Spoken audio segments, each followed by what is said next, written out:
Iran ইসরায়েলের যুদ্ধ এখনো একটি দ্বিপক্ষীয় যুদ্ধ, কিন্তু পারমাণবিক অস্ত্রের ব্যবহার ও ভূরাজনৈতিক তৎপরতা এটিকে বিশ্বমঞ্চে ঠেলে দিচ্ছে।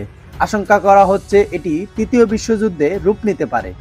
1937 সালের 26 এপ্রিল স্পেনের স্বৈরাচারী ফ্রান্সকোর অনুরোধে জার্মানি ও ইতালি যৌথভাবে আক্রমণ চালায় স্পেনের প্রত্যন্ত গ্রাম গের্নিকায়। নিজের দেশের ওপর নিষ্ঠুর এই আক্রমণের পর পাবলো পিকাসো এঁকেছিলেন যুদ্ধবিরোধী ছবি গের্নিকা। ইরানের ওপর ইসরায়েলের আকস্মিক বিমান হামলার মধ্য দিয়ে গত 13 জুন যে যুদ্ধের শুরু হয়েছে, সেই যুদ্ধ কি আদৌ বিশ্বযুদ্ধের দিকে যেতে পারে? ইসরায়েল কর্তৃক ইরানের পারমাণবিক ও সামরিক স্থাপনায় হামলা এবং তার পাল্টা জবাবে ইরানের ক্ষেপণাস্ত্র ও ড্রোন আক্রমণ, এই দুটি হামলার মাধ্যমে মধ্যপ্রাচ্যের চরম উত্তেজনা তৈরি হয়েছে।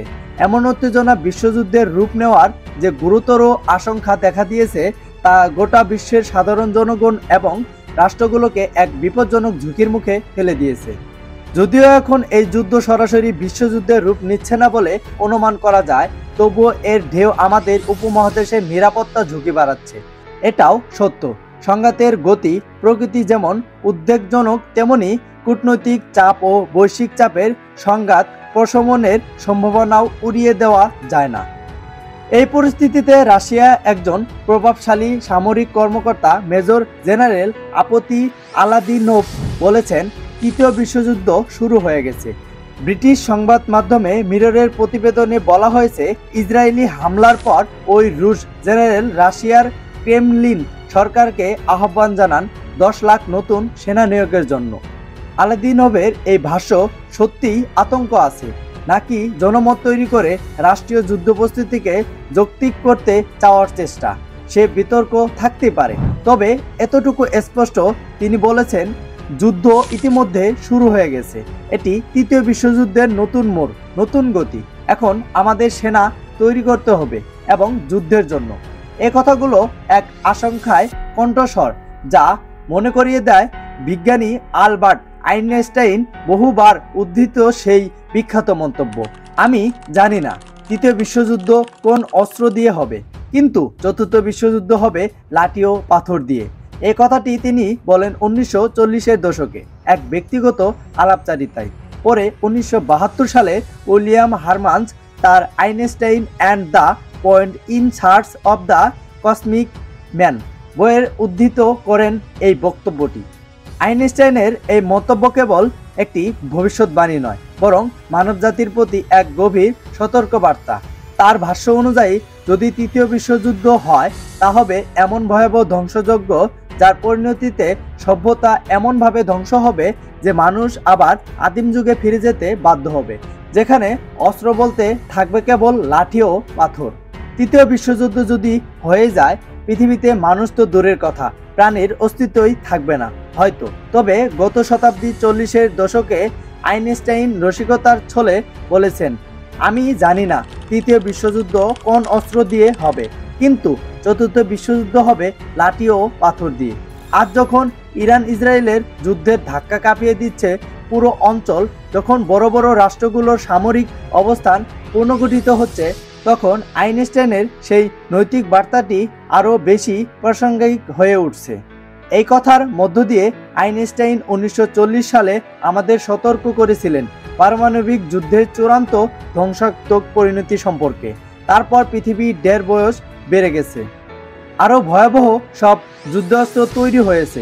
সত্যিই তৃতীয় বিশ্বযুদ্ধের পর পৃথিবী যে ধ্বংসকূপে পরিণত হবে, সেটা অনুমান করতে আইনস্টাইন হওয়ার দরকার হয় না।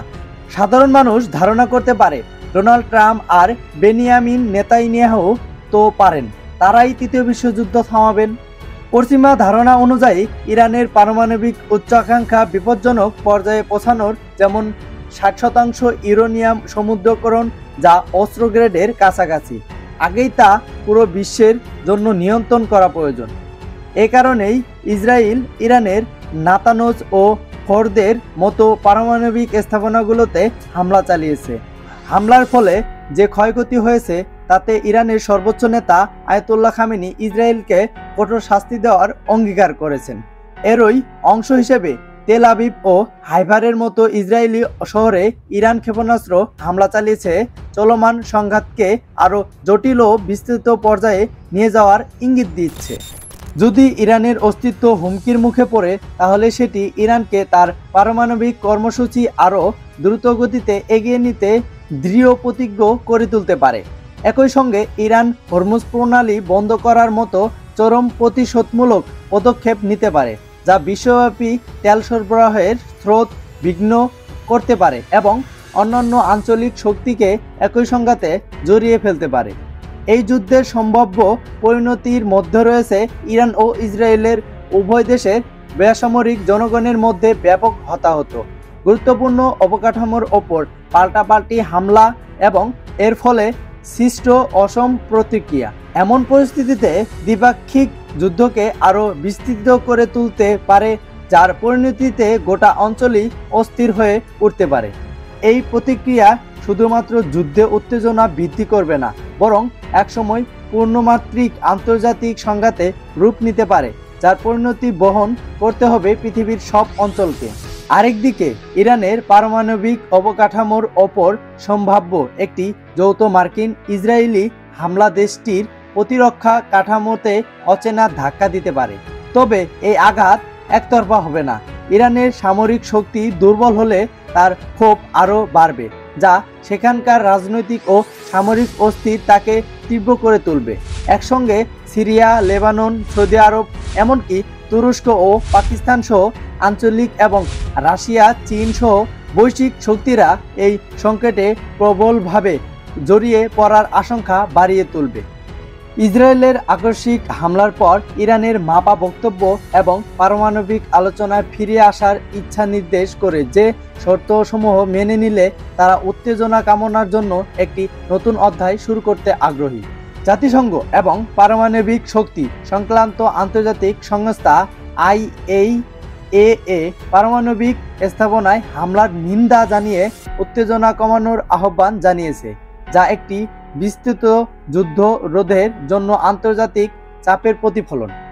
ইউরোপীয় শক্তিগুলো যারা জ্বালানি নিরাপত্তা ও অর্থনৈতিক স্থিতিশীলতা রক্ষা করতে অঙ্গীকারবদ্ধ, তারা মধ্যপ্রাচ্যের দেশগুলোকে এবং বিশ্বের শক্তিধর রাষ্ট্রগুলোকে এই যুদ্ধে জড়িয়ে না পড়ার জন্য কূটনৈতিক আলোচনা চালাচ্ছেন, কারণ একটি বিস্তৃত সংঘাত ইউরোপের জন্য গ্রহণযোগ্য নয়। একটি বিশ্বযুদ্ধের জন্য প্রয়োজন হবে একাধিক বড় শক্তি ও তাদের মিত্রদের অস্বাভাবিক একত্র হওয়া এবং নাটকীয়ভাবে পরিস্থিতির অবনতি। যেমন, যদি ইরান হরমুজ প্রণালী বন্ধ করে দেয়, তবে তেলের দাম বাড়লে $100 ওপর উঠে যাবে, যার ফলে বিশ্ব অর্থনীতি ভয়ানক চাপের মুখে পড়বে এবং মার্কিন যুক্তরাষ্ট্র, ইউরোপীয় ইউনিয়ন বা এমনকি চীনের সামরিক হস্তক্ষেপের পথ প্রশস্ত হতে পারে। ইরান ইসরায়েলের যুদ্ধ থেকে বিশ্বযুদ্ধ লেগে যাওয়ার আশঙ্কা খুবই কম। সংঘাত বিশ্বযুদ্ধে পরিণত হওয়ার আশঙ্কা নিম্ন থেকে মাঝারি, 10 থেকে 20%। তবে যদি এই যুদ্ধ বিশ্বযুদ্ধে পরিণত হয়, তাহলে তো সারা বিশ্বের জন্য এক ভয়াবহ সংকট তৈরি করবে এবং বিশ্বকে পারমাণবিক ঝুঁকি, জ্বালানি তেলের বাজারে অস্থিতিশীলতা, বৃহত্তর শক্তির প্রতিদ্বন্দ্বিতা ইত্যাদির মাধ্যমে যুদ্ধের সম্প্রসারণের সম্ভাবনা নির্ধারণ করবে। তবে অনেক কারণ রয়েছে যে কারণগুলো বিশ্বযুদ্ধের আশঙ্কাকে কমিয়ে দেয়। ইসরায়েল ও ইরান উভয় দেশেরই সম্পদের সীমাবদ্ধতা রয়েছে এবং দীর্ঘস্থায়ী যুদ্ধ এড়ানোর জন্য অভ্যন্তরীণ চাপেও মুখোমুখি তারা। সর্বশেষে বলে রাখা ভালো, ইরান ইসরায়েলের সংঘাত একটি বিপজ্জনক ফ্ল্যাশপয়েন্ট, যার ফলে এই দুই দেশের যুদ্ধ আঞ্চলিক ও বৈশ্বিক শান্তি ও স্থিতিশীলতার প্রভাব ফেলবে। তবে এই সংঘাত বিশ্বযুদ্ধে পরিণত হওয়ার আশঙ্কা খুবই কম, যদি না দ্রুত কোনো চরম পদক্ষেপের কারণে যুদ্ধের উত্তেজনা বৃদ্ধি পায়, যেমন হরমুজ প্রণালী বন্ধ, সরাসরি মার্কিন ইরান সংঘাত বা পারমাণবিক ব্রেকআউট। তখন এই আশঙ্কা বাড়তে পারে।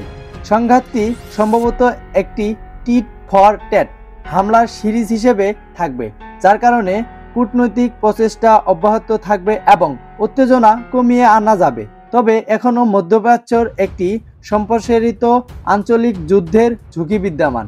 আন্তর্জাতিক চাপ, মার্কিন সংযম এবং ইরানের দুর্বলতা সংঘাতের বৈশ্বিক প্রভাবে সীমিত করার মূল কারণ। ইরানের পরবর্তী পদক্ষেপ ট্রাম্পের অধীনে মার্কিন নীতি এবং রাশিয়া ও চীনের সম্পৃক্ততা ভবিষ্যতের ঝুঁকি মূল্যায়নের জন্য গুরুত্বপূর্ণ ভূমিকা রাখে।